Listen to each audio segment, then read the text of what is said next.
மகாபெரிவா திருவடிகளே சரணம். நல்லது நடக்கும், நல்லது மட்டுமே நடக்கும். இன்றைக்கி நம்ம ஆடிக்கிருத்திகை பற்றி தான் பேச போகிறோம். ஆடிக்கிருத்திகை அப்படிங்கிறது முருகப்பெருமானுக்குரிய உகந்த நாள்னு வச்சுக்கோங்களேன். வைகாசி விசாகம்லாம் நம்ம கொண்டாடுற மாதிரி ஆடிக்கிருத்திகை அப்படிங்கிறதும் தமிழ்நாட்டில் இருக்கக்கூடிய எல்லா மக்களுமே ஆடிக்கிருத்திகை ரொம்ப விசேஷமாக கொண்டாடுவாங்க. இதனுடைய பலன் என்ன அப்படின்னு பார்த்திங்கன்னா, தமிழ் மாதத்தில் பார்த்திங்கன்னா இது 4வது மாதம். சித்திரை, வைகாசி, ஆனி, ஆடி.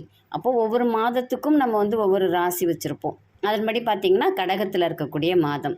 இந்த கடகத்தில் சந்திர பகவான் தான் எல்லாருக்குமே தெரிஞ்சது, சந்திரனுக்குரியது அப்படிங்கிறது. இந்த மாதம் இந்த மனம் எல்லாருக்குமே எப்படி இருக்கும்னா ஒரு பேதலிக்கிற மாதிரி தான் இருக்கும். சந்திரன் உச்சமாக இருந்தாலும் நீச்சமாக இருந்தாலும் நமக்கு மனசு ஒரு கண்ட்ரோல்லே இருக்காது. சந்திராஷ்டமம் ஒரு 2 நாள் நம்ம 8ஆம் இடத்துல சந்திரன் இருந்தார்னா நம்மளை என்ன பாடுபடுத்துவாரோ அதே மாதிரி தான் இந்த ஒரு மாதம் எல்லாருக்குமே ஒரு பேதலிக்கிற மாதிரி இருக்கும் மனது. அப்போ இந்த மனதை நம்ம கண்ட்ரோல் பண்ணணும் அப்படிங்கிறதுக்காக தான் இந்த மாதம் அம்பாளுக்குரிய மாதமாக நம்ம வழிபாடு செய்கிறோம். அம்பாள் சக்தி. அப்போ நமக்கு தேவை என்ன அப்படின்னா சக்தி தான் தேவை. அம்பாளுக்குரிய மாதத்தில் சிவபெருமானுடைய நெற்றிக்கண்ணில் உதிர்த்த முருகப்பெருமானுக்கும் உகந்த நாளாக கருதப்படுவது ஆடிக்கிருத்திகை. முருகப்பெருமானையும் சேர்த்து நம்ம இந்த ஆடி மாதத்தில் கொண்டாட போகிறோம். இந்த ஆடிக்கிருத்திகையில் உங்களுக்கு என்னென்ன குறைகள் இருக்கோ எல்லாத்தையும் கொண்டு போய் முருகன்கிட்ட கொட்டிடுங்க. முருகா முருகா முருகா முருகான்னு சொல்லுங்கள். வெற்றிவேல் முருகனுக்கு அரோகரான்னு சொல்லுங்கள். வேல்வேல் வெற்றிவேல் அப்படின்னு சொல்லுங்கள். வெற்றி வெற்றி வெற்றின்னு சொல்லிக்கிட்டே இருங்க. கண்டிப்பாக உங்களுக்கு நீங்கள் என்ன முருகன்கிட்ட கேட்குறீங்களோ அதை செய்து கொடுப்பார் முருகன். 29ஆம் தேதி பிறக்குது, ராத்தங்கி வர்றது தான் நம்ம எடுப்போம். இல்லை செவ்வாய்க்கிழமையும் கிருத்திகையும் சேர்ந்து வருது அப்படிங்கிறதுனால நீங்கள் செவ்வாய்க்கிழமையும் கொண்டாடிக்கலாம். ஆனால் ரொம்ப விசேஷமான நாள் அப்படின்னு பார்த்தீங்கன்னா 29ஆம் தேதி. அமாவாசை மட்டும்தான் ராத்தங்கி வராமல் எடுப்பாங்க. மீதி எல்லாத்துக்குமே என்னைக்கு ராத்தங்கி வருதோ அன்னைக்கு தான் நம்ம அந்த நாளாக கருதுவோம். நீங்கள் அன்னைக்கு குளிசெலாம் முடிச்சுட்டு விரதம் இருக்க முடிகிறவங்க விரதம் இருங்க. விரதம் இருக்க முடியலைனாலும் ஒன்றும் தப்பு இல்லை. முருகப்பெருமான் நம்மளுடைய உண்மையான பக்தியை மட்டும்தான் கேட்பார். நீங்கள் அவருக்கு இதை செய்யணும் அதை செய்யணும் அப்படின்லாம் கேட்க மாட்டார். ரொம்ப எளிமையாக ரொம்ப அருமையாக ஒரு பாடல் இருக்குது, நம்ம எல்லாருக்குமே தெரிந்த பாடல். இந்த பாடலை மட்டுமே அன்றைக்கி முழுவதும் சொல்லிக்கிட்டே இருங்க. முருகப்பெருமானே நமக்கு குருவாக வழி நடத்துவார். என்ன பாடல்னு பார்த்துலாங்களா?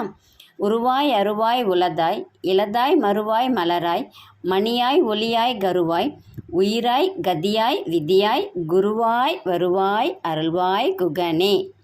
குருவா வா முருகா, எனக்கு வேறு எதுவுமே எனக்கு வேணாம். எனக்கு நீ குருவா வந்துட்டேன்னா என் பிரச்சனைகள் எல்லாம் தீர்ந்து போயிடும். நமக்கு என்ன பிரச்சனைகள் இருக்குது அப்படின்னாலும் இந்த ஒரு பாடல் நம்ம பார்த்தோம் அப்படின்னா, நாள் என் செய்யும் வினைதான் என் செய்யும் என்னை நாடி வந்த கோல் என் செய்யும் கொடுங்கூற்றென் செய்யும் குமரேசன் இரு தாளும் சிலம்பும் சதங்கையும் தண்டையும் சண்முகமும் தோளும் கடம்பும் எனக்கு முன்னே தோன்றிடினே. நமக்கு யார் வேணாலும் எந்த பிரச்சனைகள் வேணாலும் எந்த கிரகத்தால் வேணாலும் வரட்டும், நமக்கு குருவா முருகப்பெருமான் இருந்தால் எல்லாத்தையுமே முருகப்பெருமான் தவிடுபொடி ஆக்கிடுவார். உங்களுடைய குறைகள் எல்லாத்தையுமே முருகப்பெருமான் கிட்ட வச்சிடுறீங்க. அதுக்கப்புறம் நீங்கள் அதை பற்றி யோசிக்கவே வேணாம். முருகப்பெருமான் உங்களுக்கு எல்லாவற்றையுமே கொடுப்பார். அள்ளி அள்ளி கொடுக்கக்கூடியவர் தான் முருகப்பெருமான். நம்ம எல்லாருமே தமிழ்நாட்டில் இருக்கிற மக்கள் எல்லாருமே நம்ம வீட்டில் ஒரு குழந்தையாக, நம்ம வீட்டில் ஒரு பிள்ளையாக தான் முருகப்பெருமானை பார்ப்போம் இல்லைங்களா? அப்போது முருகப்பெருமான் நம்மளை கஷ்டப்பட விடுவாரா? கெட்டியாக பிடிச்சிக்கணும் முருகப்பெருமானுடைய பாதத்தை. கெட்டியாக பிடிச்சிக்கிட்டு அன்னைக்கு விரதம் இருக்க முடிகிறவங்க விரதம் இருங்க. இல்லைன்னா அவருக்கு பிடிச்ச ஏதாவது ஒரு நைவேத்தியம் செஞ்சு வச்சு படைங்க. இல்லை ஒரு பால் பழம் வச்சு படைங்க. இல்லை கோயிலுக்கு போயிட்டு வாங்க. கோயிலுக்கு போய் முருகப்பெருமானுடைய அபிஷேகத்துக்கு உங்களால் முடிந்த பொருள் வாங்கி கொடுங்க. கண்டிப்பாக அங்கே அன்னதானம் செஞ்சாங்க அப்படின்னா அவங்களுக்கு உதவுங்க. இல்லை உங்களால் முடிஞ்ச உதவி செய்யுங்க. கண்டிப்பாக முருகப்பெருமானுடைய அருள் நமக்கு எல்லாருக்குமே கிடைக்கும். நம்ம எளிமையான வழியிலேயே நம்ம கொண்டாடலாம், தப்பு கிடையாது. எல்லாருமே ஆடிக்கிருத்திகையை மனதார கொண்டாடுங்க. முருகப்பெருமான் நம் வாழ்க்கையில் மிகப்பெரிய மாற்றத்தை கொடுப்பார். உங்களுக்கு வேலை கிடைக்கணுமா, குழந்தை பாக்கியம் வேணுமா, திருமணம் நடக்கணுமா, அரசு உத்தியோகம் கிடைக்கணுமா, நோய்கள் தீரணுமா, நல்ல ஒரு ஆரோக்கியம் வேணும், நல்ல ஒரு வாழ்க்கை வேணும் அப்படின்னு யோசிக்கிறவங்க ஆடி கிருத்திகையை விட்டுறாதீங்க. ரொம்ப எளிமையான வழியில் கொண்டாடுவோம்.